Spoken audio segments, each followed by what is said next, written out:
따라하겠습니다. 예수 믿고 다음 세대를 축복하는 우리를 보라. 하나님께서는 하나님의 자녀들을 축복하실 때 꿈을 주십니다. 그리고 하나님께서 주신 꿈은 반드시 이루어지는 것을 보게 됩니다. 그래서 우리 마음에 소원이 있다는 것, 우리 마음에 꿈이 있다는 것은 하나님께로부터 말미암았다면 반드시 그 꿈, 그 소원은 이루어지게끔 돼 있어요. 그런데 이제 중요한 것은 뭐냐면 우리가 살아가면서 나름대로 다 이 꿈을 꾸고 그 꿈이 이루어지는 것을 성공이라고 말할 수 있잖아요. 내 인생이 성공했다. 그것은 곧 하나님이 나를 향하신 그 계획을 알고 그 계획대로 삶으로 인해서 하나님의 손길을 경험하고 하나님께서 이루어 주신 그 놀라운 위대한 하나님의 그 역사를 경험하게 되었을 때 우리는 성공이라고 말하는 거예요. 그러니까 일반적으로 사람들은 자신이 만든 계획, 자신이 만든 그 꿈을 이루려고 노력합니다. 그것이 야망이죠. 그 야망은 이루어질 수도 있고 안 이루어질 수도 있어요. 그리고 이루어졌다 하더라도 그것이 꼭 축복이라고 말할 수 없어요. 그러나 하나님께서 주신 꿈, 나를 향하신 하나님의 계획이 내 삶 속에 이루어진다면, 하나님께서 하셨다면 그것은 성공입니다. 그것은 축복입니다. 그러니까 우리는 반드시 하나님이 나를 향하신 계획을 깨닫고 그 계획대로 살아갈 때 하나님께서 부어주시는 은혜로 내 인생이 성공된 삶이 되어지는 거예요. 그래서 중요한 것이 뭐냐면 나를 향하신 하나님의 계획이 무엇인가를 바로 이해하는 것이 중요합니다. 자, 보세요. 하나님께서 바울을 부르셨어요. 하나님께서 사도 바울을 부르셨을 때 하나님께서 그에게 비전을 주신 것이 뭐냐면, 이는 이방인들을 위해서 하나님의 복음을 전할 나의 택한 그릇이다. 이렇게 하나님께서 이 사도 바울을 향한 하나님의 계획을 알려주셨어요. 그러니까 만일 사도 바울이 안디옥 교회에서 목회하면서 안디옥 교회가 큰 부흥을 이뤘어요.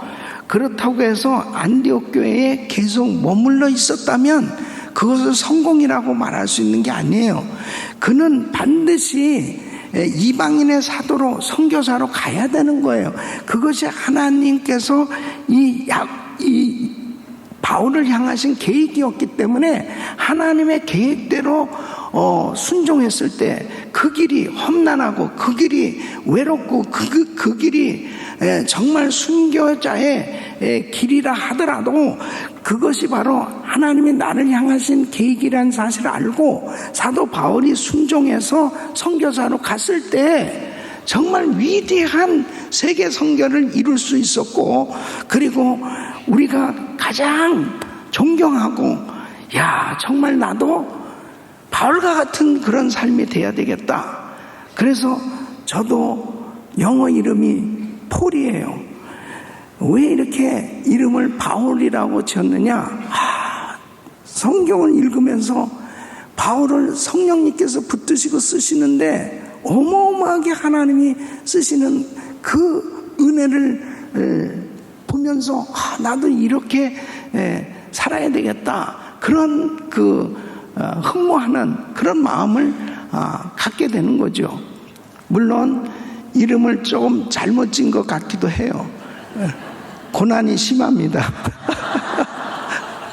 그래서 어쨌든지 간에 너무 가슴이 뜨거워지니까 나는 정말 바울처럼 살고 싶다, 이런 마음이 생기더라고요. 그러니까 무슨 말씀을 드리냐면은 바로 사람마다 다 저마다 하나님이 자신을 향한 계획이 다 있어요. 그 계획대로 살아야 되는 거예요. 근데 사람들은 그 하나님이 나를 향한 계획을 모르니까 자꾸 야망을 갖습니다. 자기가 꿈을 만들고 자기가 자신의 인생을 계획하고 자신의 신념대로 자신의 의지대로 그렇게 노력하며 살려고 애를 쓰는 거예요. 그런데 정말 지혜로운 사람은 그 모든 자신의 인생의 계획과 꿈을 내려놓고 하나님의 꿈을 구하는 사람이에요. 하나님이 나를 향하신 계획이 뭘까? 이것이 바로 비전이거든요. 그런데 중요한 사실은 뭐냐면 사람들은 저마다 내가 계획한 것이 이루어졌다 그랬을 때 나는 성공했어 그렇게 말할 수 있어요. 또 다른 사람들이 또 나를 향해서 정말 성공하셨군요. 자신이 하는 일이 잘 되어지니까 그것이 참 아름답게 보여지고 그 삶의 결과물이 정말 참 풍성하니까 성공하셨군요. 그렇게 말할 수 있어요. 그런데 사실은 진정한 성공은 자신의 성공적인 삶을 통해서 다른 사람들로 하여금 꿈꾸게 하는 삶이 되어야 성공이다 하는 것입니다. 그래서 우리가 축복받은 모델 성도, 위대한 간증자가 되어야 되는 이유가 뭐냐면 내 자신만 잘 되는 것으로 끝나는 게 아니고 내 자신의 삶을 통해서 다른 사람에게도 꿈을 꾸게 하는 거예요. 나도 저렇게 전도하는 삶이 돼야 되겠다. 나도 저렇게 선교하는 삶이 돼야 되겠다. 나도 저렇게 정말 몸된 교회에 충성하는 그런 봉사하는 삶이 돼야 되겠다. 나도 저렇게 참된 예배자가 돼야 되겠다. 나름대로 사람들에게 이 꿈을 꾸게 한다면 그것이 정말 성공이다 하는 거예요. 그러니까 나 한 사람만 그냥 성공한 것으로 끝나는 게 아니에요. 나의 삶을 통해서 다른 사람으로 하여금 꿈꾸게 하는 인생이 되라는 거예요. 그러니까 바로 성경에 또 보면은 모세는 자신의 삶을 통해서 여호수아로 하여금 꿈꾸게 하는 삶이 되도록 그렇게 삶을 살았어요. 그러니까 여호수아는 모세의 시종이라고 했습니다. 모세의 곁을 늘 떠나지 않았습니다. 모세가 정말 회막에 들어가서 기도할 때도 그 곁에 가서 같이 기도했습니다. 그리고 모세는 기도를 마치고 갔을 때도 그 여호수아는 그 회막을 떠나지 않고 기도하고 있었습니다. 그러니까 바로 이 여호수아는 계속 모세의 삶을 통해서 자신도 꿈을 꾸게 되었어요. 그래서 결국은 하나님께서 이 모세에게 주신 이 은혜, 이 비전을 여호수아를 통해서 이루게 하시는 것을 보게 됩니다. 여러분, 엘리야는 엘리사로 하여금 꿈꾸게 하는 그러한 삶이 되었어요. 그래서 엘리사가 엘리야와 함께 지내면서 그 마음 가운데 소원을 갖게 됐습니다. 우리 선생님 엘리야는 저분은 정말 하나님께로부터 능력을 받아서 영감을 받아서 하나님의 일을 하는 사람이야. 그러니까 나도 우리 선생님보다 갑절의 영감을 받아야 되겠다. 꿈을 꾸게 됩니다. 그리고 결국은 엘리야가 받은 영감을 엘리사가 갑절이나 받게 된 것을 보게 돼요. 그러니까 내 삶을 통해서 다른 사람으로 하여금 꿈꾸게 하는 그런 인생이 되라는 거예요. 여러분, 사도 바울은 자신이 정말 열심히 복음을 전했고 선교했죠. 그러나 바울 자신의 인생, 그 사역의 성공으로 끝난 게 아니고 디모데로 하여금 또 수많은 제자들로 하여금 그렇게 살고 싶어하는 그런 꿈을 꾸도록 그런 인생이 되어졌던 것을 보게 됩니다. 예수님도 마찬가지예요.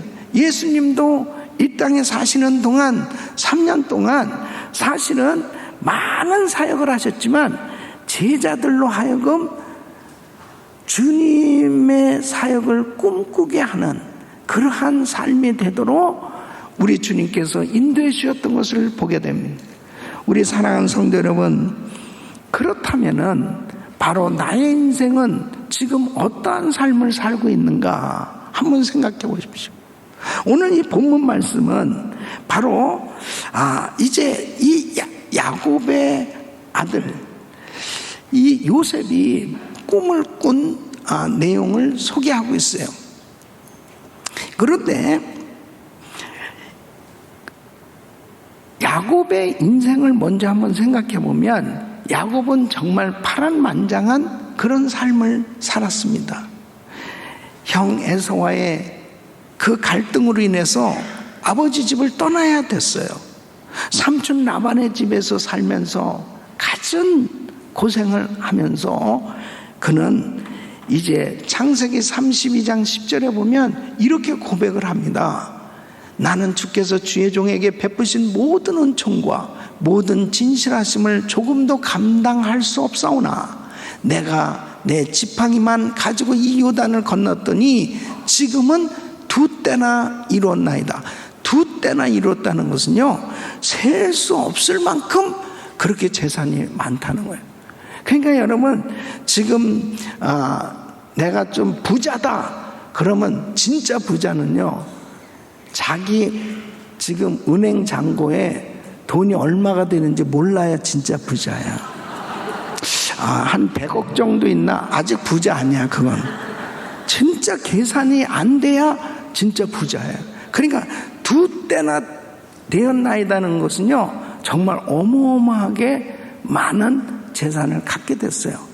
그런데 바로 야곱의 삶이 위대한 것이 뭐냐면 그가 이룬 성공의 이 결과물 때문이 아니고 자녀들로 하여금 이 꿈꾸는 인생을 살게 한 것이다 하는 것이요. 예. 그것이 바로 뭐냐면 요셉이 꿈을 꿨어요. 형제들과 함께 밭에서 곡식의 단을 묶고 있었는데 자기의 단을 일어나고 형들의 단이 자기를 향해서 절하는 꿈을 꿉니다. 해와 달과 11별이 자기를 향해서 절하는 꿈을 꿨어요. 자기도 너무 신기한 거예요. 그러니까 꿈 얘기를 계속 하는 거예요. 그 형들한테 꿈 얘기를 하니까 누가 좋아하겠습니까? 그러니까 형이 막 시기하고 미워하지만 아버지 야곱은 그 말을 마음에 두었더라. 바로 이 아들로 하여금 꿈꾸게 하는 그런 인생이 되었다. 그것은 또 뭘로 알 수 있냐면 이 창세기 48장에 보면 이제 드디어 이 요셉이 그 꿈이 이루어져서 애굽의 국무총리가 됐어요. 그래서 이제 애굽으로 가게 되지 않습니까? 그 애굽에서 살면서 이제 나이 많아서 세상을 떠날 그 시점이 되었어요. 그때 이 요셉은 두 아들을 데리고 아버지 앞에 병문안을 갑니다. 그때 이 야곱은 요셉의 두 아들 에브라임과 므낫세를 축복하면서 예언적 축복 메시지를 하는 것을 보게 됩니다. 뭐예요? 꿈을 꾸게 하는 이 축복 기도를 하는 모습을 보게 됩니다. 그 창세기 이 49장에 보면 이제 죽기 전에 12아들들을 불러놓고 예언적인 그런 축복을 하지 않습니까? 그들에게 꿈을 꾸게 한 거예요. 그러니까 결국 이 야곱이 나름대로 열심히 살았어요. 그래서 많은 자녀들도 얻었고 많은 재산도 얻게 되었어요. 그것이 성공이 아니고 자녀들로 하여금 꿈을 꾸게 했다는 것이죠. 여러분, 우리 인생이 그렇습니다. 나름대로 이 세상에서 뭔가를 이뤄보려고 열심히 애를 쓰고 노력하며 살고 있어요. 그런데 그것이 성공이 아니고 그것을 뭔가 이뤘다고 해서 내가 어떤 조그만한 소유물로 인해서 만족할 것이 아니고 나의 삶을 통해서 우리 자녀들로 하여금 꿈꾸게 하라는 것입니다. 나의 삶을 통해서 우리 이웃들로 하여금 우리 교우들로 하여금 꿈꾸게 하는 그런 삶이 되라는 거예요. 그것이 바로 잘 살았다, 멋지게 살았다. 그리고 하나님이 참으로 기뻐하시는 그런 인생이 되는 것입니다. 그러므로 정말 여러분들의 삶은 바로 우리 자녀들로 하여금, 그리고 우리 이웃들로 하여금, 그리고 이 세상에 만나는 많은 사람들에게 꿈꾸게 하는 그런 삶이 되시기를 예수 이름으로 축원합니다. 그러면 이 시대에 무엇을 꿈꾸게 하는 그런 삶이 되어야 될까 하는 겁니다. 그 첫째는 바로 부흥을 꿈꾸게 하는 삶이 되어야 합니다. 따라했습니다. 부흥을 꿈꾸자. 여러분, 부흥은 정말 이 시대에 절실히 필요한 것입니다. 이 부흥이라는 건 뭐예요? 회복과 치유와 번성을 의미하는 것입니다. 부흥이라는 것은 하나님이 주시는 생명을 경험하는 것이 부흥이에요. 그러니까 시편 85편 6절에 보면 주께서 우리를 다시 살리사 주의 백성이 주를 기뻐하도록 하지 아니하시겠나이까 할 때 우리를 다시 살리사 리바이벌, 다시 살리는 것, 이것이 부흥이에요. 그러니까 지금 이 시대는 가정도 사업장도 교회도 사회도 다시 살아나야 되는 이 부흥이 절실히 필요한 때입니다. 부흥이 절실히 필요할 때 다 죽어가고 있어요. 다 썩어가고 있어요. 정말 다시 새로워지고 다시 살아나야 하는 것, 다시 회복되어야 우리 가정을 살려주시옵소서. 우리 자녀들을 살려주시옵소서. 하나님, 우리나라를 살려주시옵소서. 그러니까 하나님이 부어주시는 이 부흥이 있을 때만 다시 살아날 수 있습니다. 다시 회복될 수 있습니다. 그러니까 진짜 부흥이 임하면, 어떤 게 부흥이냐면은, 진짜 부흥이 임하면 죄에 대한 새로운 각성을 하게 되는 거예요. 깊은 회개가 터지게 되어 있습니다. 이게 부흥이에요. 그러니까 정말 나에게 하나님 부흥을 주세요. 부흥을 하나님이 부어주시면 내 자신의 더러운 죄를 다 드러내놓고 회개하게 되어 있습니다. 왜냐하면 성령님은 거룩하신 분이니까 죄하고 함께 하실 수가 없어요. 그러니까 평상시에는 죄가 죄인지 몰라요.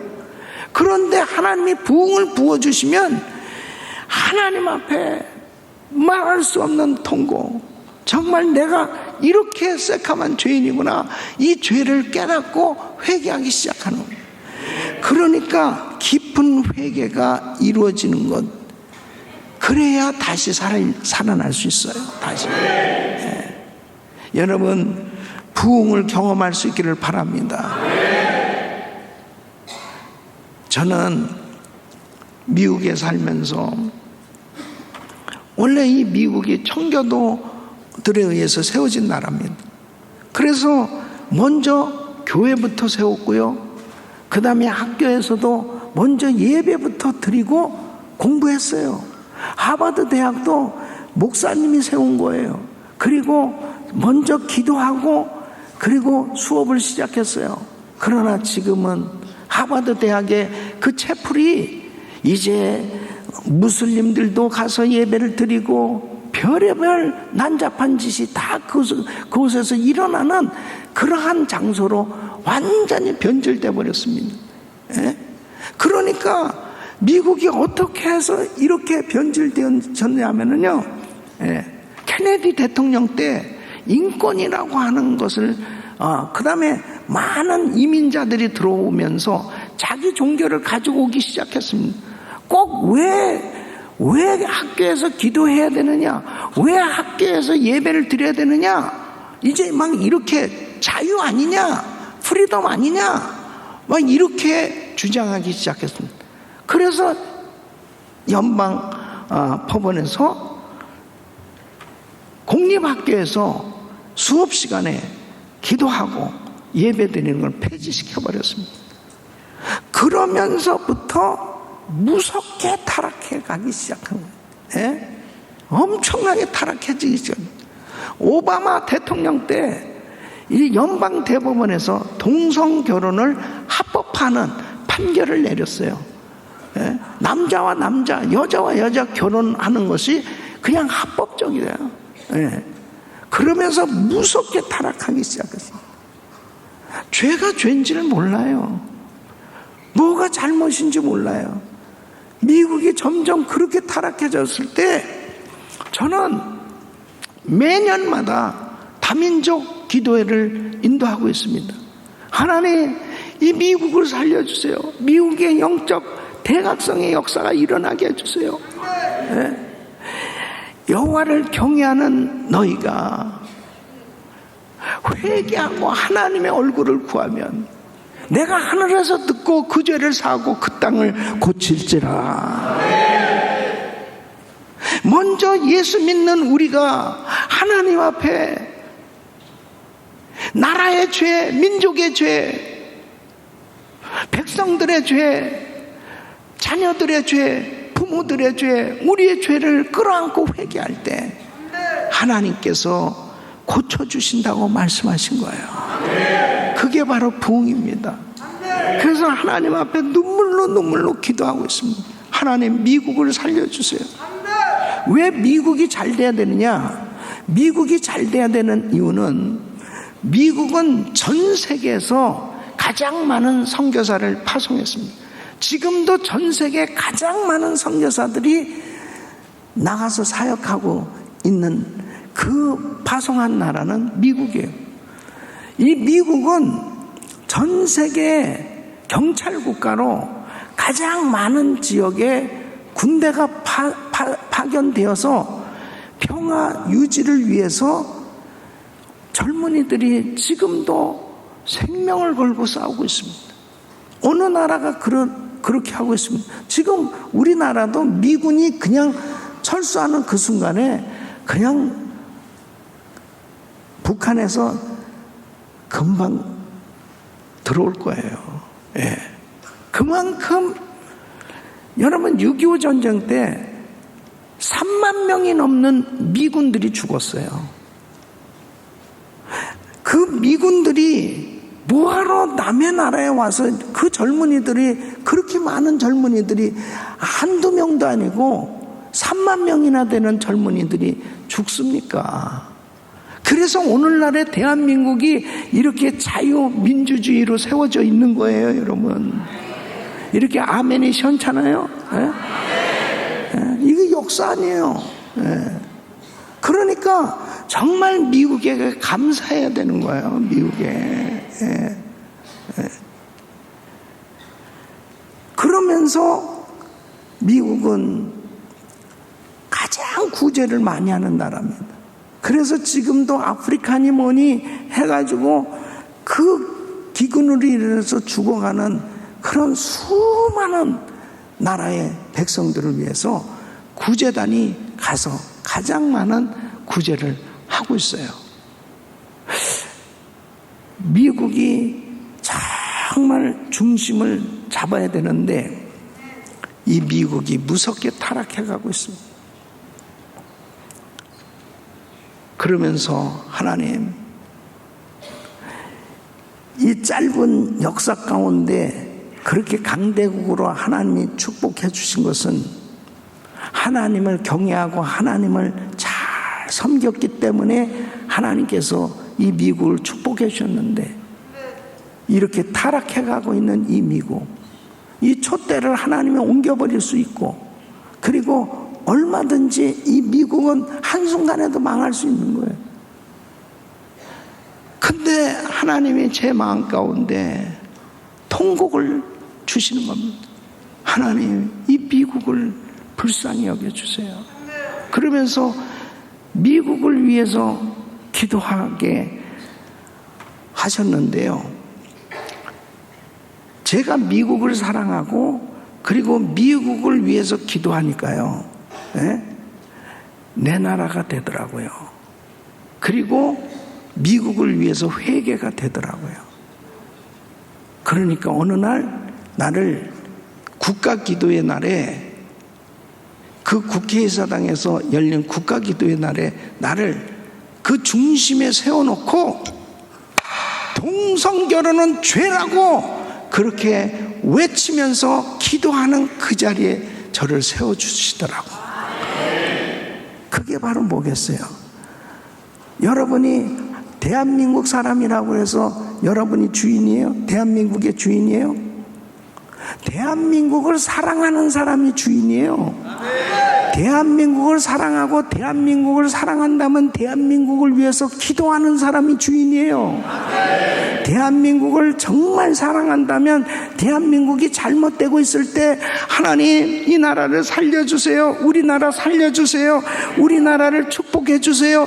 우리나라를 도와주세요.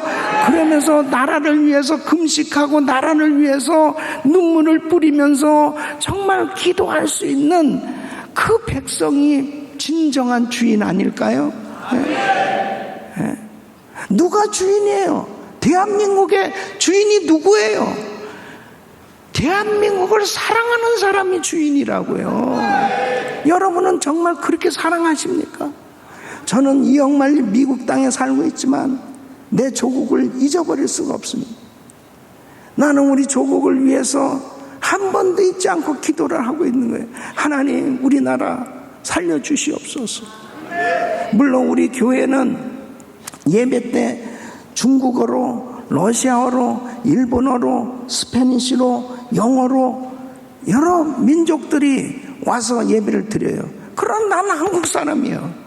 그렇기 때문에 내가 대한민국을 잊을 수가 없습니다. 그리고 제일 제가 미안할 때가 뭐냐면 8.15 이 광복절 때는 제가 꼭 광복절 설교를 합니다. 미국에서도. 그러면 일본 분들한테 솔직히 미안해. 그분들은 무슨 사실 아무 관련도 없잖아요. 그런데 이놈의 일본 놈들이 새끼들 때문에 내가 막 이렇게 하면 내가 진짜 그러면 일본 성도들이 와가지고 미안해요.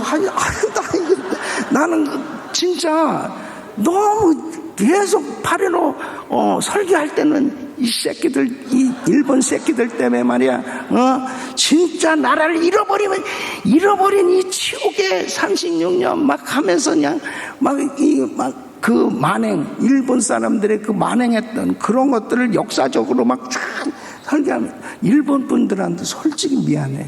그 성도들은 진짜 죄가 없거든요. 그리고 또 얼마나 착한 성도들인지 몰라요. 그래도 어쩔 수 없어. 역사니까. 그러니까 또 한 명씩 교회를 떠나더라고. 그래서 난 미안해. 그렇지만 내가 역사를 얘기를 해야 되니까. 또 6.25 때 마찬가지예요. 6.25 때. 이 공산당 이놈의 새끼들, 북한에서 이걸, 남침했는데 나도 북한에 가봤어요. 그래서 이 북한 쪽에 판문점에 갔더니 거기서 딱 이 북한 대의가 거기서 설명을 하는 거예요. 북침을 해가지고 말이야. 이 남한에서 그래야 역사를 그렇게 설명. 거기서 이 새끼 말하려고 하다가 내가 거기 잡힐까봐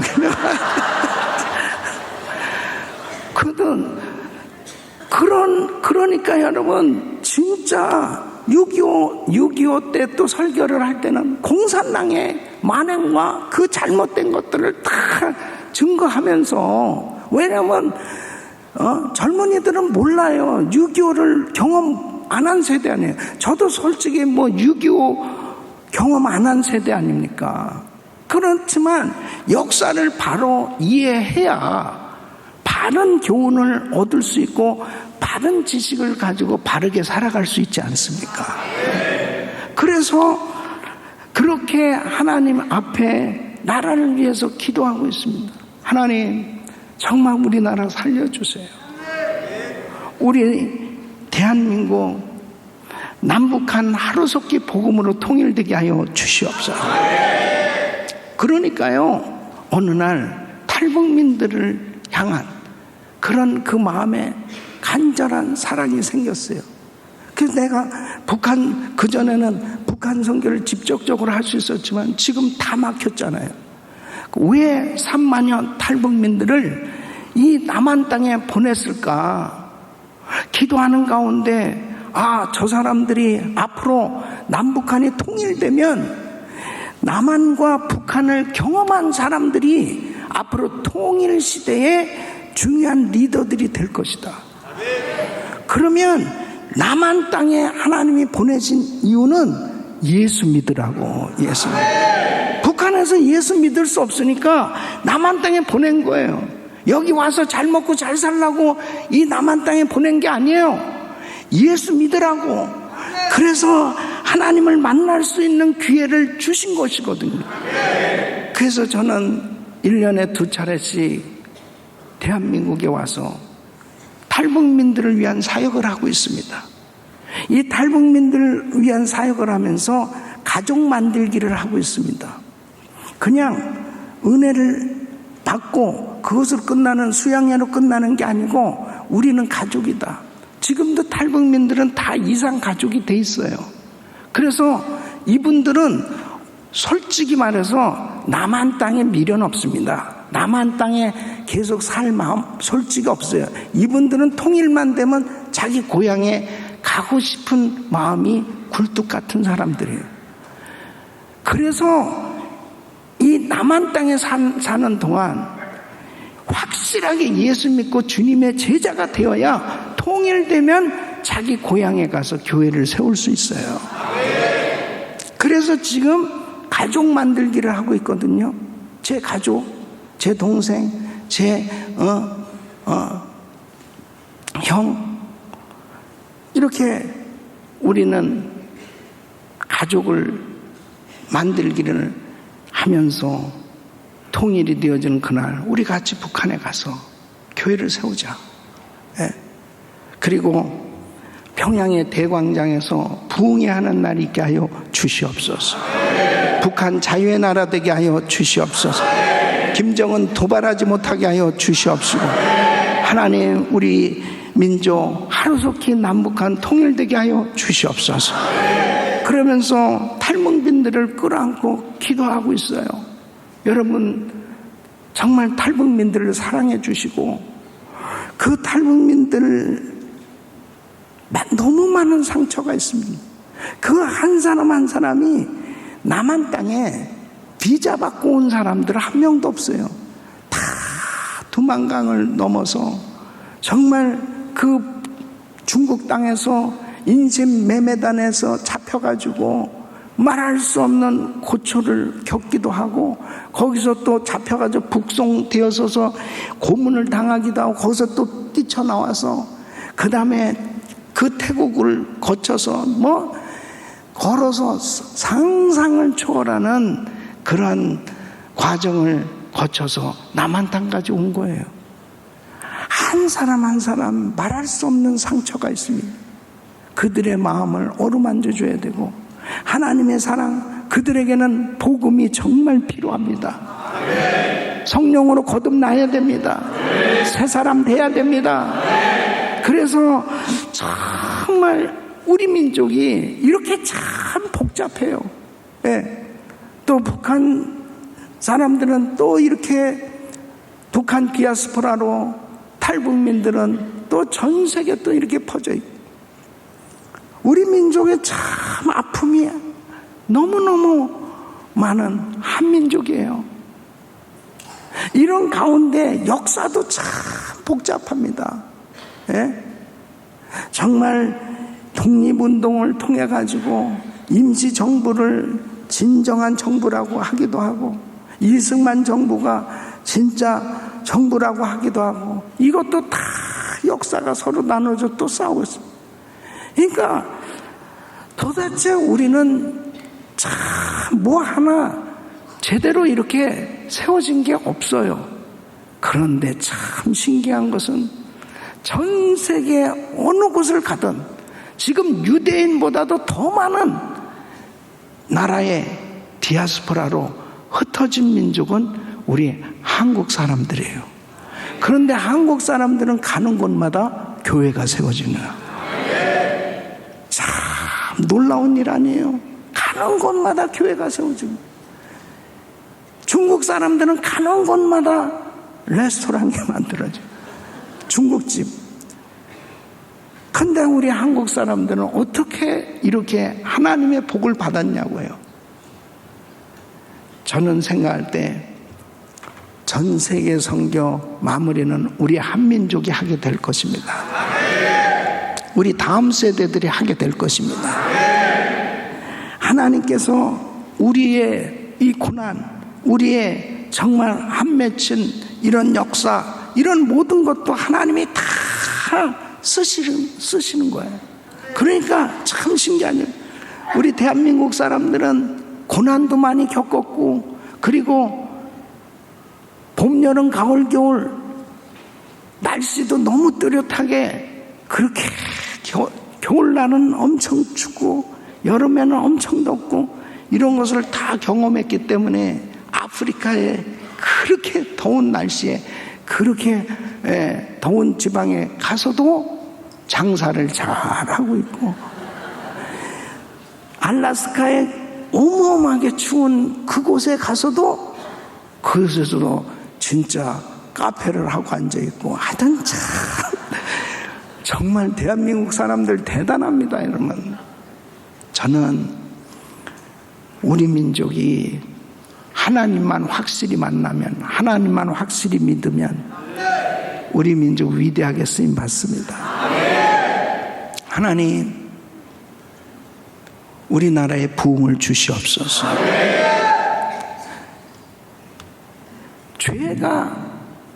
죄악이 관영한 세상일수록 부흥이 필요한 거예요. 근데 지금 대한민국을 보면 보수와 진보가 지겹도록 싸우죠. 이게 모든 것이 혼란스러운 이 세상 가운데 이렇게 국론이 분열되어 있는 이 나라를 보면서 하나님께서 부흥을 주시는 길밖에 없습니다. 부흥을 주셔야 회개하기 시작한단 말이에요. 통에 자복한다는, 다 내 죄 때문이라고, 다 내 죄 때문이라고, 다 내 죄 때문이라고, 다 내 잘못이라고.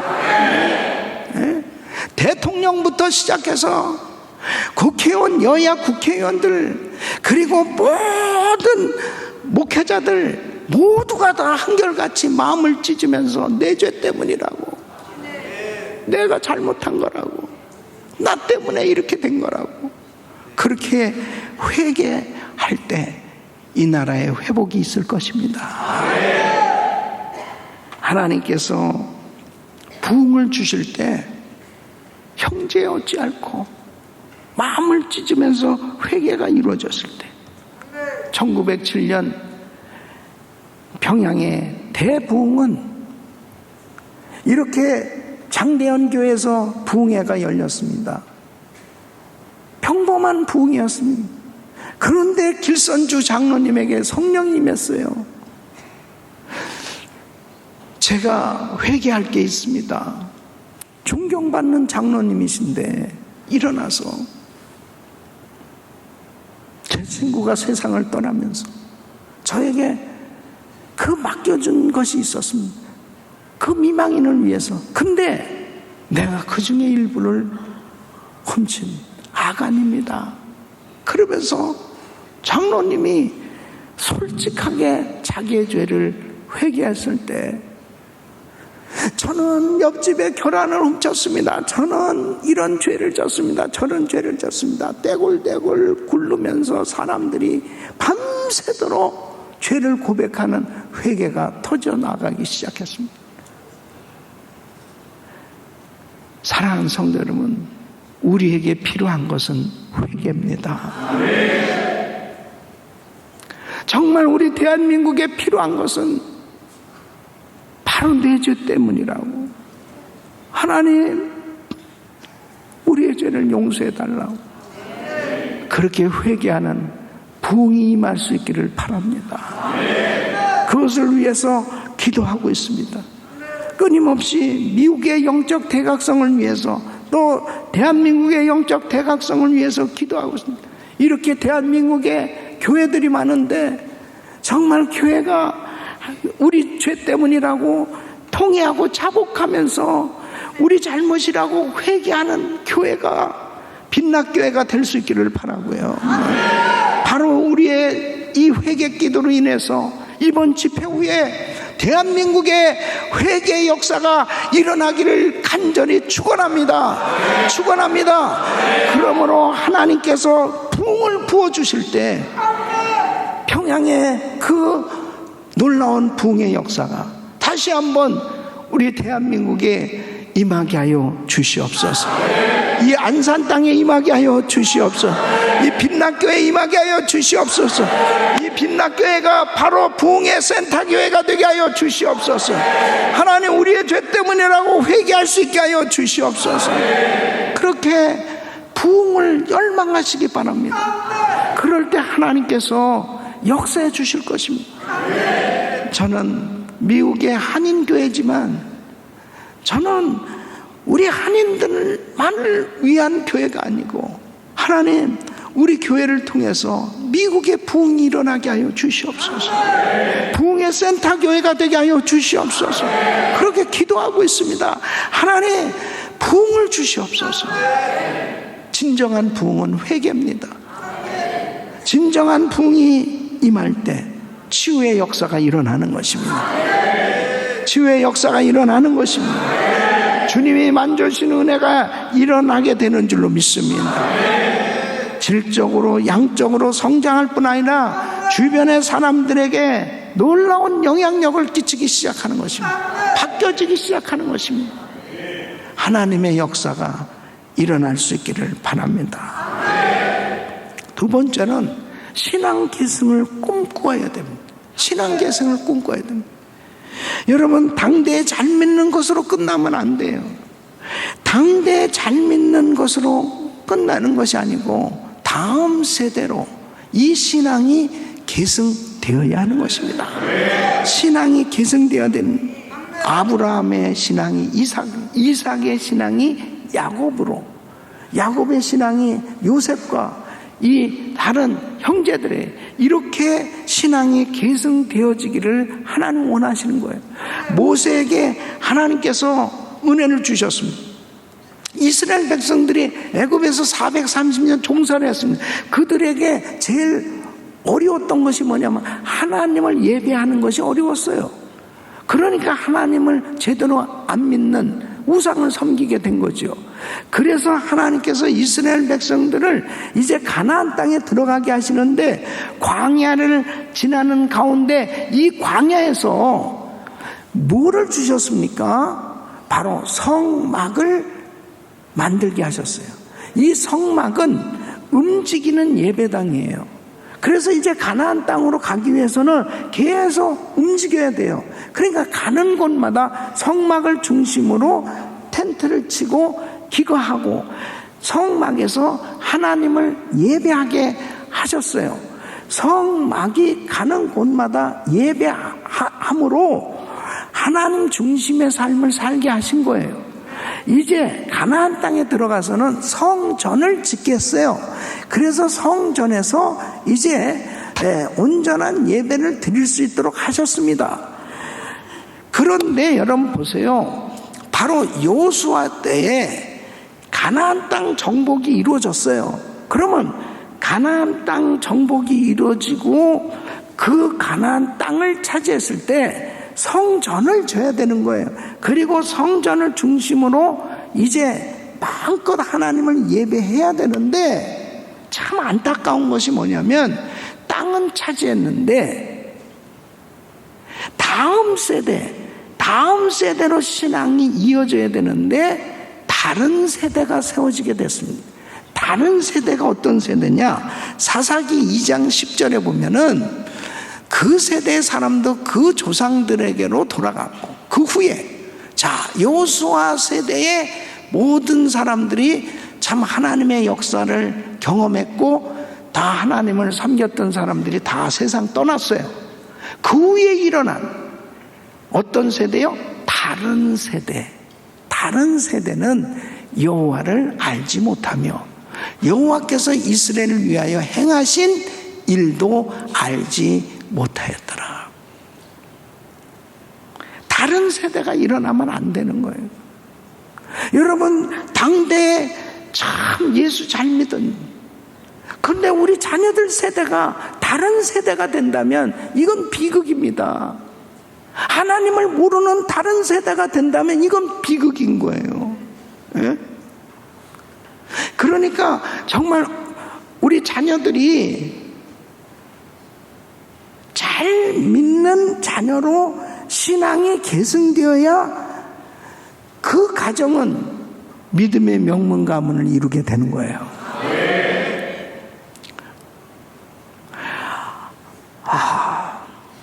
이제 입시철이 가깝잖아요. 그래서 자녀가 명문학교를 갔어요. 자, 서울대학을 갔다 오고 어떻게 그렇게 공부를 잘해서 서울대학에 갔습니다. 감사합니다. 예. 그런데 걔가 교회를 안 다녀요. 그러면은 자랑할 게 아니야. 걔가 미국에 유학을 가서 하버드 대학에 들어갔더니 이건 정말 우리 교회의 경사입니다. 야, 정말 어떻게 그 명문학교를 들어갔어요. 그런데 걔가 교회를 안 다녀요. 그러면 자랑할 게 아니야. 통곡할 거야. 통곡해야 돼요.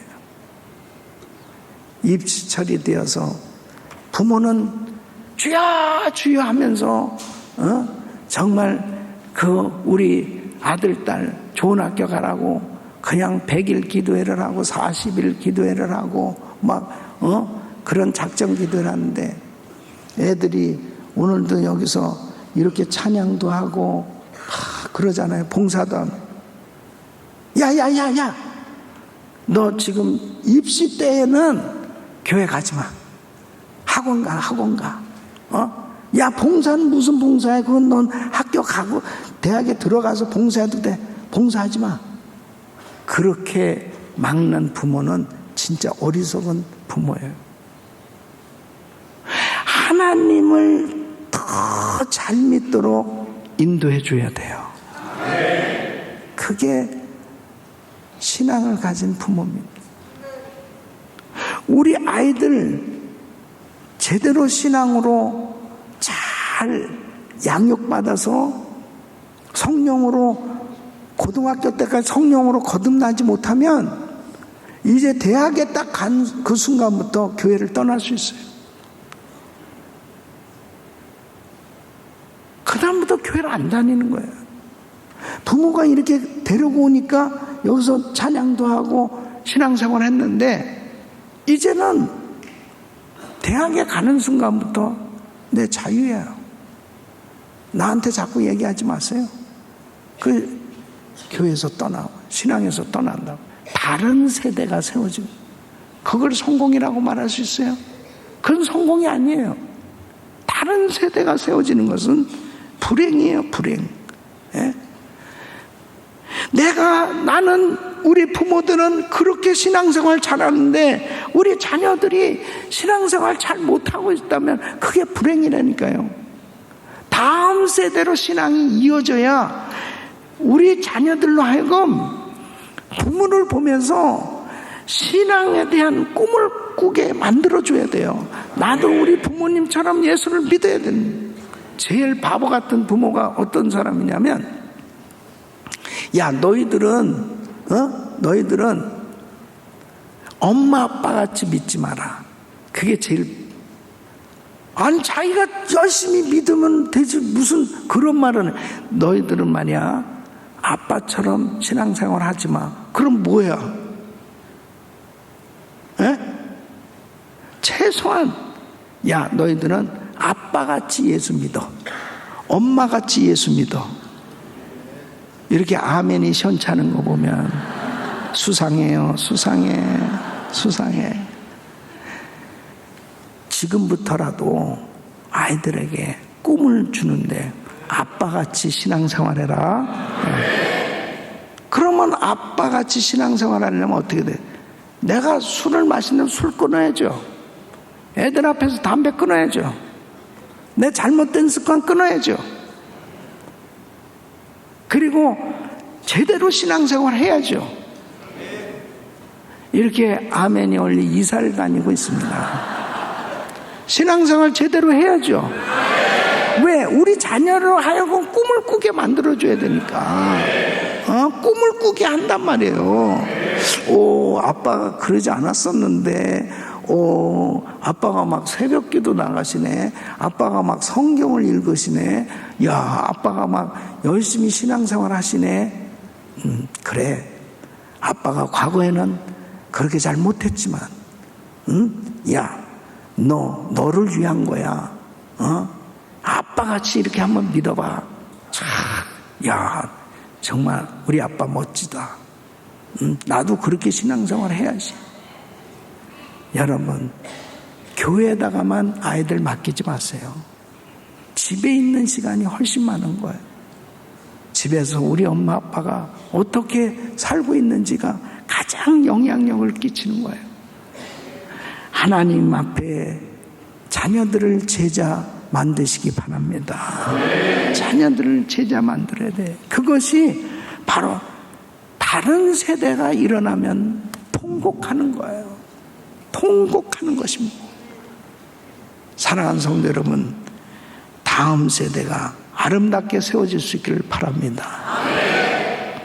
그래서 저는 미국에서 목회하고 있으니까 우리 다음 세대들, 우리 한인들, 자녀들 가운데 크리스찬 대통령이 나오게 해달라고 기도하고 있습니다. 그래서 대통령 취임식 때는 내가 축도를 한다. 그래서 이제 미국에 있는 교회들 가서 집회하면 내가 꼭 그래요. 축도는 내가 합니다. 왜 얘기하냐면 다른 사람이 할까봐 내가 딱 그래요. 그랬더니 어떤 교회 갔더니 목사님이 그래요. 목사님 축도하세요. 저는 설교하겠습니다. 그러면 어떤 분은 그럼 제가 사회하겠습니다. 오케이. 그럼 목사님 사회하고 목사님 설교하고 내가 축도한다. 근데 아직 대통령이 안 나왔어. 근데요, 나는 그 아프리카에서 정말 유학생으로 왔다가 백인 여자를 만나서 결혼해서 난 그 아들이 오바마잖아요. 흑인이잖아요. 흑인이 대통령이 된 거예요. 그때 그 단상에 당연히 그 가족들이나 그런 사람들이 많이 만나게 되고 축하를 하게 되지 않습니까?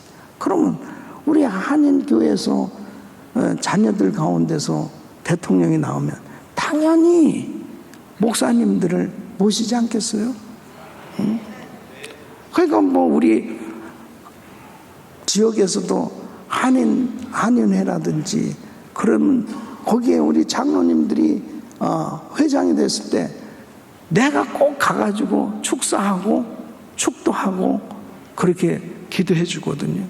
그러니까 정말 여러분들의 자녀들이 크리스찬으로서 신실한 믿음의 사람으로서 모든 정치, 경제, 문화, 모든 영역에서 위대한 하나님의 역사를 이룰 지도자들로 세워질 수 있기를 바랍니다.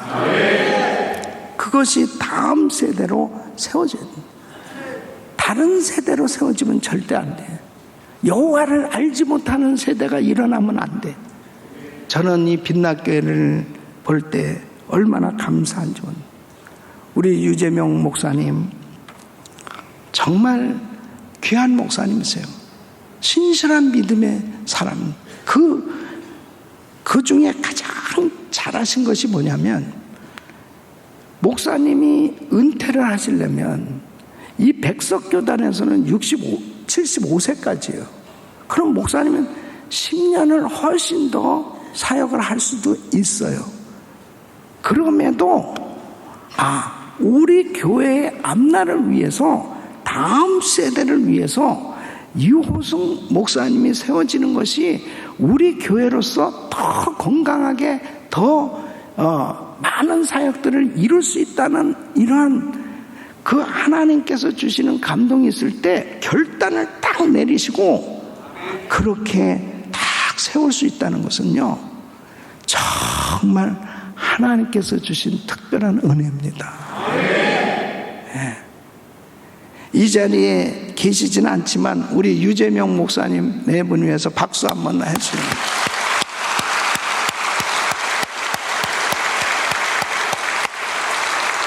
대부분 많은 사람들이 그렇게 더 많이 하려고 하는, 근데 다음 세대가 세워지는 것이 얼마나 중요한지, 그 다음 세대가 세워지지 않으면 정말 한순간에도 그 공동체가 무너지는 것을 저는 많이 경험을 했어요.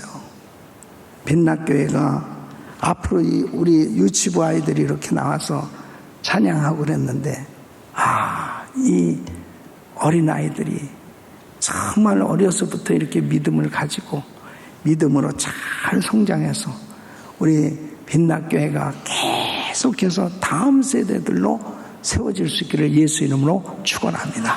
축원합니다. 하나님께 감사합니다. 하나님 감사합니다. 감사합니다. 감사합니다. 그래서 많은 성도님들이 여기에서 정말 만나서 결혼하고 또 그들이 또 정말 교회 기둥들이 되고 이러한 그 다음 세대가 계속 세워지는 아름다운 교회로 하나님께서 빛락교회를 사용하실 줄로 믿습니다. 그래서 오늘부터 기도하셔야 돼요. 하나님, 우리 자녀들 다른 세대 되지 아니하고 다음 세대로 신앙과 사역이 개성되게 하여 주시옵소서. 역사하여 주시옵소서. 그래서 우리 자녀들을 위해서 투자해야 됩니다. 우리 자녀들이 계속 성령으로 거듭나고 하나님 앞에 바로 세워질 수 있도록 계속 축복하고 끊임없이 아이들을 축복해주고. 할렐루야. 그래서 아까 간식비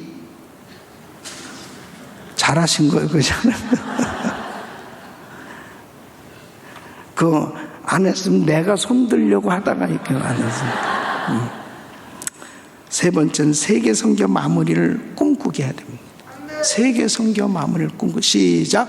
세계 선교 마무리를 꿈꾸자. 아멘. 마태복음 24장 14절 보면 이 천국 복음이 모든 민족에 증언되기 위하여 온 세상에 전파되리니 그제야 끝이 오리라. 그제야 끝이야. 어느 때 끝이라고요? 세계 선교가 마무리되면 세상 끝이에요. 세상 끝은 바로 예수님 재림하시는 거예요. 예수님 재림 어느 때냐? 세계 선교가 마무리되면 예수님 오시는 거예요. 그러면 마지막 때에 교회가 해야 될 일은 뭐냐? 선교의 총력을 다하는 거예요. 예. 그러니까 마지막 때에 과거에 92년 10월 28일 예수님 오신다. 시한부 종말론자들 때문에 그때 막 난리가 한번 났었습니다. 야, 예수님 오신대, 예수님 오신대. 그래서 막 12시 예배를 드리면서 흰 옷을 입고 모여서 막 주님 맞이할 준비하자.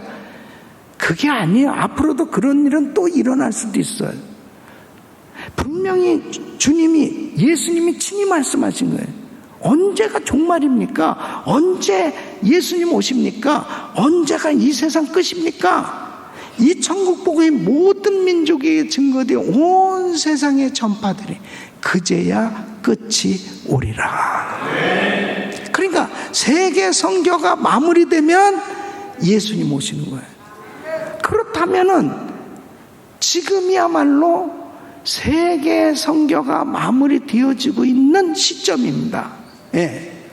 지금 미전도 종족 지역에 모든 지역마다 거의 다 복음이 다 들어가고 있어요. 예. 거의 다 들어가고 있습니다. 제가 인도 선교는 인도가 미전도 종족이 가장 많은 지역입니다. 이 미전도 종족이라는 것은 unreached people, 그러니까 접촉되기 어려워서 미전도 종족이 된 거잖아요. 만나기가 어려워서, 복음을 듣기가 어려워서. 그래서 미전도 종족을 찾아갈 때 비행기를 타고 여기까지 와서 인도까지 가서 인도 뉴델리에서 기차를 타고 8시간을 가서 거기서 또 자동차로 5시간을 들어가서 또 1시간을 걸어서 들어가니까 거기에 그런 종족들이 살고 있다. 그곳에 가서 복음을 전하고 거기에 예배당을 짓고 사역을 하고 이런 식으로 지역마다 사역을 했었어요. 근데 지금은 이제 엄청나게 사역이 퍼졌어요. 그렇게 안 해도 엄청나게 사역이 진행이 되므로 현지인들 통해서 계속 급속히 복음이 들어가고 있습니다. 그런 것을 보면서 주님 오실 때가 정말 가까웠다. 그렇다면 어떻게 살아야 되겠습니까? 예수 소리 한 번도 들어보지 못하고 죽어가는 종족들이 있는, 그리고 지금은 성령님께서 시대마다 열매를 맺을 수 있는 선교가 되어질 수 있는 것들을 보여주시는데 지금은 상당히 많은 난민들이 발생하고 있습니다. 그래서 그 난민들 가운데 보면 대부분이 무슬림들이에요. 그 무슬림들은 그 나라에서 만일 개종을 하면 그냥 죽이는 거예요. 그러니까 예수 믿기가 정말 어려운 거죠. 무슬림 나라는 거의 90%, 99%가 다 무슬림이잖아요.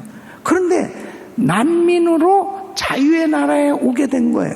자유의 나라에 와서 난민촌에 있는 동안은 살 곳도 없고 너무 막막하니까 놀라운 것은 복음을 접하는 역사가 일어나는 거예요.